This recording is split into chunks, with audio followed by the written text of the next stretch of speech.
Победителем становится гимназия номер 2 имени Бакиева Урманче Нижнекамского района нашей республики. Название Нижнекамской гимназии прозвучало со сцены в Казани. Учебное заведение стало победителем в номинации «Самая активная школа» в республиканском конкурсе «Школьный эко-патруль». После выхода на эту сцену у меня волнение просто полностью ушло, и там как-то стало спокойнее, потому что в каждый год уже там как-то более приятно. Победа стала возможной благодаря двум ученикам-экоактивистам, которые на протяжении года боролись с несанкционированными свалками, собирали мусор в лесополосе в черте города, сообщали о загрязнениях в соответствующие органы. Ринат Салахутдинов стал лучшим в индивидуальной номинации, самый активный школьник, а Рамазан Фаттахов стал третьим. Мы с папой гуляем по лесу, там находим свалки, фотографируем их и отправляем в приложение «Экопатруль» или «Я школьник». Мы с отцом катались на велосипедах в огород. И там на Батонном мосту тоже имеется очень много мусора, особенно вдоль реки.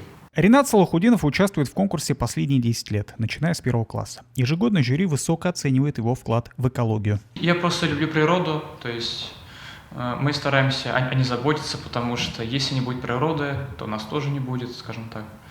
Вот. Я просто пытаюсь ценить, уважать природу.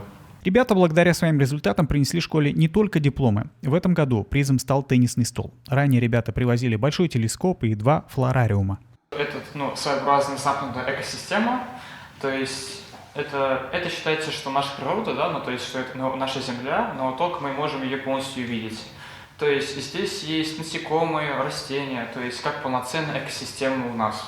Республиканский конкурс «Школьный эко-патруль» проводит ежегодно. Вторая гимназия является постоянным его участником. За последние 10 лет в их копилке собрались десятки наград. Экология, она для всех важна, для нашей гимназии тоже очень важно. Мы детям и пропагандируем, и постоянно говорим, о том, что нужно беречь природу, нужно не выкидывать мусор, за собой всегда все убирать, если они где-то отдыхают, всегда все за собой убирать и чистить. В этом году в конкурсе отметили также ученицу 6 класса Верхнечелнинской средней школы Айзелю Ахтямову. Она заняла 2 место в номинации «Самая активная школьница». Все эти успехи привели к тому, что по итогам самым экоактивным был признан и Нижнекамский муниципальный район. Алмаз Кашаев, Булат Зиганшин, новости НТР.